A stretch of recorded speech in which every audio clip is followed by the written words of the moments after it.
"Everyone please pay very close attention," cried Mr. Lemoncello through a squealing, screeching megaphone. "The Dewey Decimal doors are now open, and unlike Tuck, this game will not be everlasting. Therefore, it is time to race upstairs like the rats of Nim." Kyle and his teammates heard Mr. Lemoncello's announcement, but stayed inside the community meeting room B so they could examine the dusty old boot box. "It's from when Mr. Lemoncello was our age," said Haley. "Here, I'm pretty sure this is what we need." She handed Kyle a large manila envelope sealed with tons of tape. "First and worst idea ever," had been scribbled on the front. "Awesome," said Kyle as he started undoing the tape.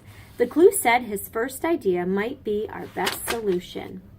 Inside the envelope were a stack of cards, a bunch of rubber stamps, an ink pad, and a sheet of 3-ring binder paper filled with a 5th grader's sloppy handwriting.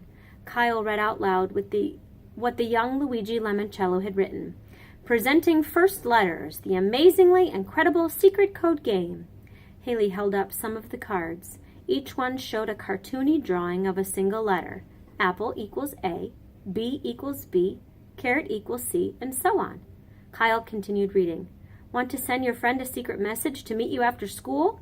Just use your super secret rubber stamps." Miguel examined a couple of the wood-handled stamps. "The stamps match the cards." "So how exactly do you use this junk to tell your friends to meet you after school?" asked Akimi. "This is so bad," said Kyle. "Moon, elephant, elephant, tiger, moon, elephant, apple, flamingo." Akimi held up her hand. "Okay, stop, I get it. Maybe it was for little kids," said Sierra. "Definitely," said Kyle, "because anybody over the age of 6 could crack this code in like 10 seconds. And then he froze. "This is it!"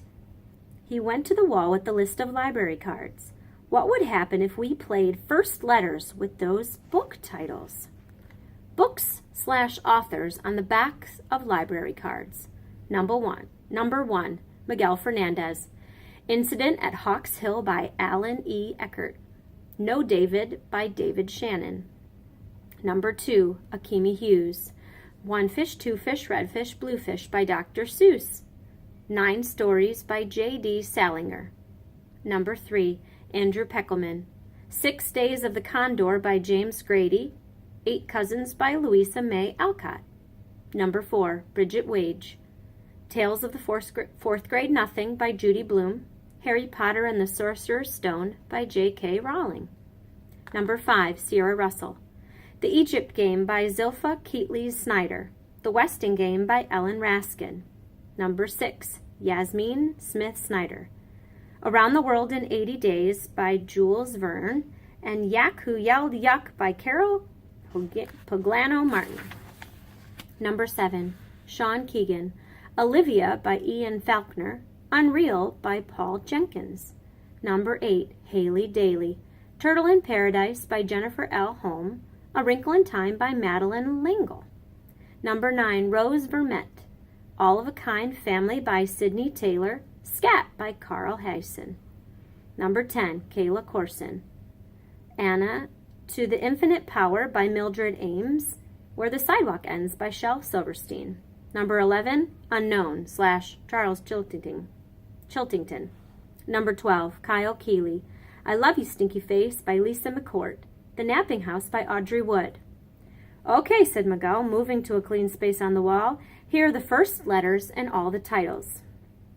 INONSETTATAUTASAW ? Still makes no sense, said Akimi. Wait a second, said Sierra. If the title starts with an article, drop that word and use the letter from the second word. Got it, said Miguel. INONSETTHEWAYOUTWASAW ? Okay, said Akimi. It's making some sense. She went to the board and broke Miguel's string of letters into words. I, non, set, he, way, out, was, a, W, ?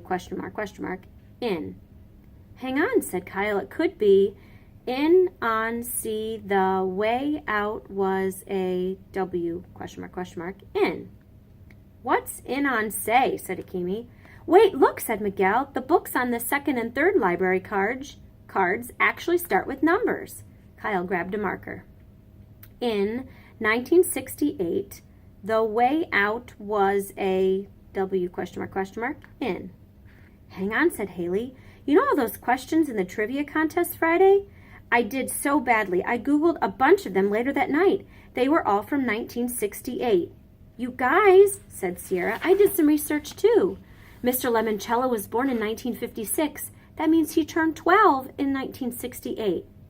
Okay, said Akimi. Is this something besides a fun fact to know and tell? You bet it is, said Kyle. 1968 is key, and we don't need Charles' library card to finish this phrase. He went to the whiteboard. In 1968, the way out was a way in. So what happened in 1968, said Haley. Was that when Charlie and the Chocolate Factory came out? Asked Miguel. No, said Sierra, 1964. So what's up with the candy clue from the Art and Artifacts room? We messed up, said Akimi. We need to go back and find a new rhyme for Andy. Really? Said Haley. I thought he got kicked out for cheating. Another long story, said Miguel. For later, said Kyle. Right now, we need to be on the third floor.